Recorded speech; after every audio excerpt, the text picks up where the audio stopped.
isinitti agarsiisumaafi.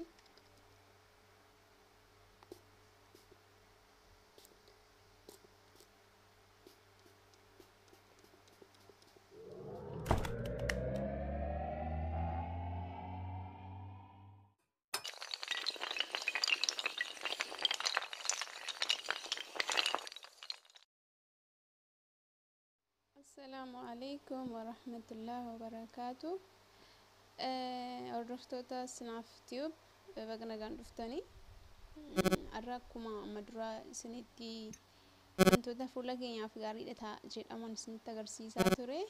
Har'allee waan birootiin deebi'ee dhufeen jira. Waan inni har'a isiniif qabadhee dhufe kun akkuma argaa jirtanii muuziidha. Muuziin isinitti mul'achaa jira jedhee mayyaada kun kiyaarii qopheeffattu loomii as kun giriisiliiniin jira. Giriisiliinii kan akkasittiin qopheeffattanii kan biraa waan ittiin kiyaarii kana hojjetattanii warri beektan kana ni beektanii namni wallaalillee hin jiru. Kiyaarii ittiin bishaan isaa akka jalaanaaf ba'uu fi kanan qopheeffadha. Sana booda kana bishaan kiyaarii itti naqachuu calaluu fi kunoo kan akkasitti qopheeffattanii kuma isinitti mul'achaa jiru kana akkasitti nama maali akkan godhu na wajjin taati na hordofa. Akkuma argaa jirtanii kunoo amma as eegaleera. Maal gootanii kiyaarii kana akkuma argaa jirtanii akkuma argaa jirtan kana kunoo kiyaarii akkasittiin xumureera. Kiyaarii erga akkasitti xumuree booddee amma erga akkasitti xumurtanii maal gootanii kunoo saanee akkasii qopheeffattanii gingishaa asaa gingishtaniin immoo kunoo akkasii qopheeffattanii jechuudha. Erga kana maal gootanii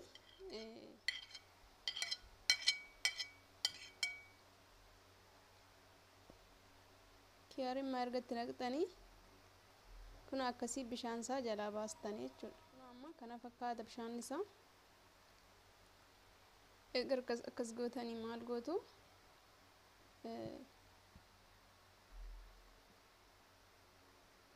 kun akkuma isinitti mul'achaa jiru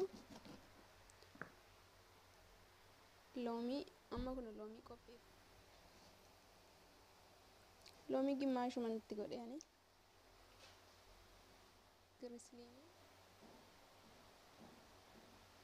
giriisiliinii ittiin baastanii xabbitaa madamman tokko itti gootan. Kun akkuma argaa jirtanii kiyaarii erga akkasitti akkuma isinitti mul'achaa jiru kunoo loomii itti godheena giriisiliinii ergasii maal qopheeffattanii kunoo kana qopheeffattan isee itti waa biifan kunoo isee akkasitti waa biifanii kunoo kana qopheeffattanii jechuudha. Isinitti mul'achaa jira jedhee mayyaada. Erga kana kunoo akkuma argaa jirtan kanatanii jechuudha. Asitti kunoo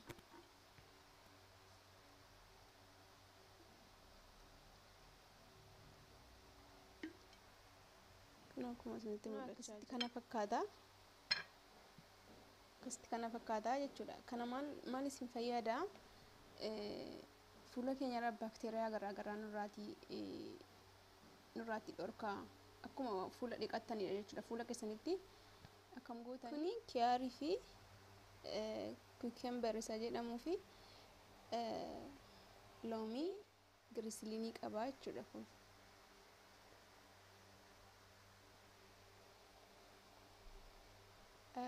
Erga kana amma fuula kootti godhadheen isinitti agarsiisa. Fuula keessan dhiqachuu yoo barbaaddan maal gootanii akkuma fuula keessan dhiqattaniitti akka baakteeriyaan garaagaraa loomiin baakteeriyaa akka dha'uu beekamaadha. Kiyaariin fuula keenya baay'ee qulqulleessaa. Fuula keenya baay'ee qulqullina isaa nu eegaa. Wantoota hin barbaachisne nurraa dhorkuuf illee shoora olaanaa taphata.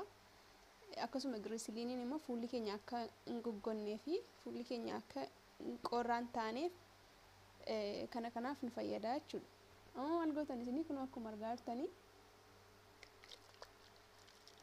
isinitti agarsiisumaafi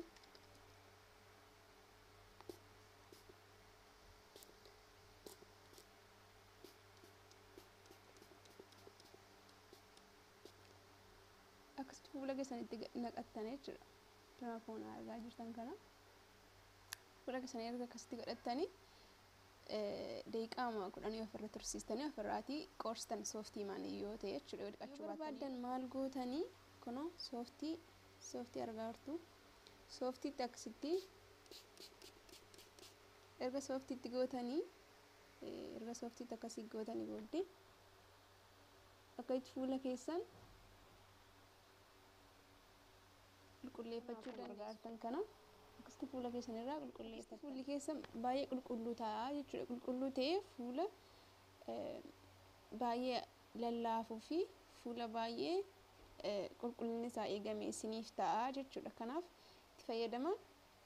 Wanta baay'ee qal'aadha, wanta baay'ee salphaadha. Loomiis ta'u manumatti argachuu dandeessanii.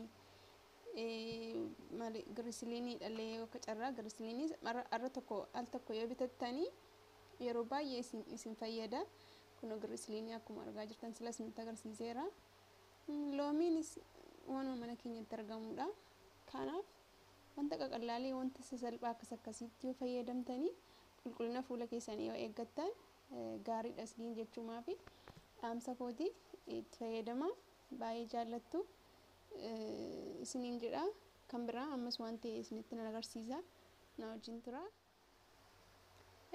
Kunoo amma immoo waan isinitti agarsiisuuf jedhe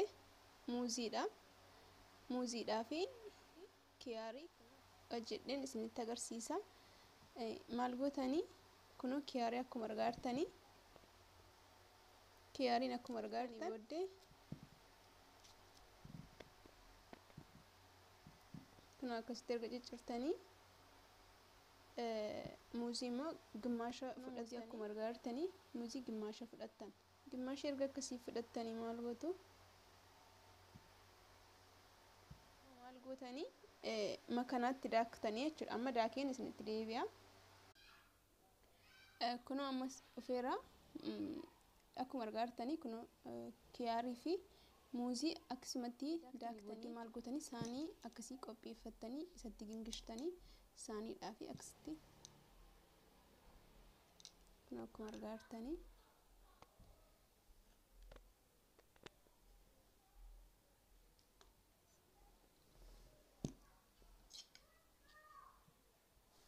akkasii erga qopheeffattan booddee amma muuzii gimmaashaa fi kiyaarii tokko jechuudha. Akkuma argaa turtanii akkasitti walitti daakameera. Kana fakkaata. Amma dura yeroon isinitti agarsiise kiyaarii fi girisiliinii loomii isa fuula keessanitti akkasitti fuula keessaniin dhiqattanii yoo kana dibattan baay'ee fayyadamaa taatu jechuudha. Fuula keessan baay'ee tokko isinii qulqulleessa. Ani gatiin fayyadamee argeefidha. Baay'ee tokko fuula keessan isiniif qulqulleessa. Fuulli keessan qulqullaa'aa ta'a jechuudha. Bakteeriyaan garaagaraa wanti hin barbaachisne illee isin irratti hin ba'u. Kanaafuu itti fayyadamtanii gaariidha. Kunoo fuula keessan erga qulqulleessitanii booddee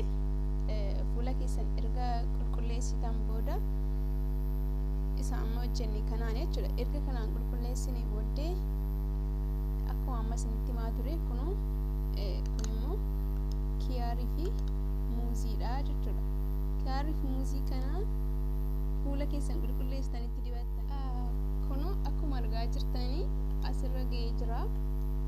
Dibachuu kun jechuudha isinitti agarsiisuu fi akka ifa isinii ta'uu fi yoon dibadhee isinitti agarsiise irra wayyaa jedhee guyyaa 2-3 isin ga'uu danda'a kuni jechuudha. Guyyaa 2-3 isin ga'uu waan danda'uu fi qodaa akkasii qopheeffattanii erga qopheeffattanii firiijii keessa fayyadama keessaniiti gati ta'ee fi qodaa akkasii isin barbaachisaa kana keessa akkasittiin keessattanii kun akkasitti qodaa kana keessa kaa'attan firiijii keessa kaa'uuf akkasii tolutti kunoo kana fakkaata.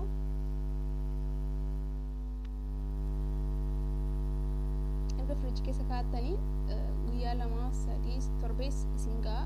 Firiijii keessa gatii taa'uu fi hin tablaasha'u jechuudha, hin badu jechuudha. Amma akkamitti dibattanii kun akkasumatti quba keessaniin fuutanii